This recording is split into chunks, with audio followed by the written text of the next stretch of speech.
Welcome to another edition of Card Story, the card you can't see at the moment. It's another one of my favorites. I know I say that all the time, but it really is. This is not a rookie card. Let me give you some hints to who might be depicted on this card without giving it away. Baseball. He's a 24-time All-Star. That's amazing to me. 24 years of making All-Star games. A two-time MVP, 5'2" player, 12 Golden Gloves. He won a batting title, although he's not known for a super high average. Although he was a great hitter. I don't want to say that, but not your typical like batting title guy like a Stan Musial, like you would think in that respect. Led the NL in home runs 4 times, just to show you how much of a full 5-tool player he was. He led the league in steals 4 times as well. Hit 4 home runs in one game in 1961. Had 660 home runs in his career. You might already know it by now, but without further ado, let's reveal this card from 2004. 2004, Finest Moments, Willie Mays autograph. Just a real, I know some people say, oh man, a player from that era and a refractor chrome just doesn't do it for me. Well, it doesn't for me. I'm not going to apologize. It doesn't for me.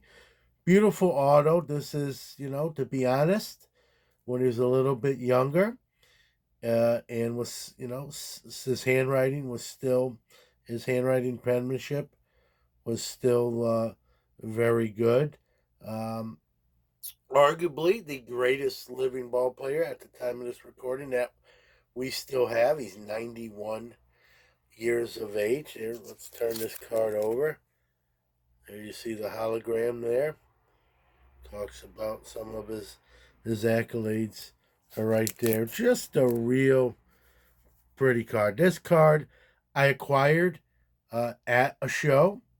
I bought it from someone that came up to my table selling cards. I got what I perceive as a pretty good deal on it a couple years ago from this recording, and this does not go to shows with me. This is staying in the PC. It stays on my desk in my acrylic case on my desk, so it's not for sale. And I hope he lives forever, but we know that's not how life works. And at 91 years old, I don't know how much time he has. It's a card that, obviously not that it's about that, but will increase in value when that day comes. Again, really nice signature in his younger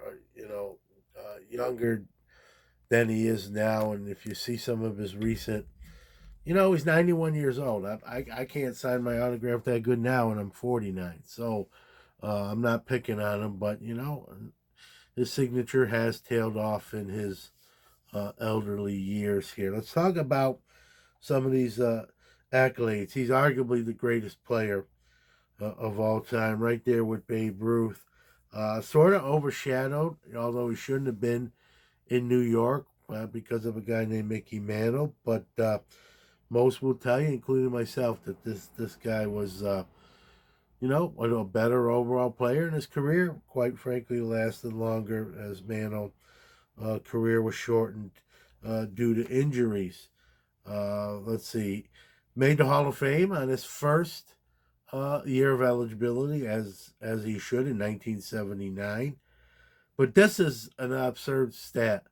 How this guy did not get 100% of the votes is beyond me. He got 94.7, which is still high, but how he was not a unanimous Hall of Famer with the numbers he put up, the defensive play, the offensive play, whoever did not, the one or two, I believe, that did not vote for him, I hope they had their voting rights revoked, because that's an absolute travesty. Just in 2005, we're talking about signatures and penmanship. a year after this card was released, um, Willie got really bad glaucoma and could not golf or drive his car anymore. So his eyesight is definitely not very good, and obviously, if you can't see well, you know it's going to be harder to sign. So again, one of my favorite cards does not travel with me to show, so do not look for it in any of my showcases. So there you go, Willie Mays 2004 Finest Moments Auto.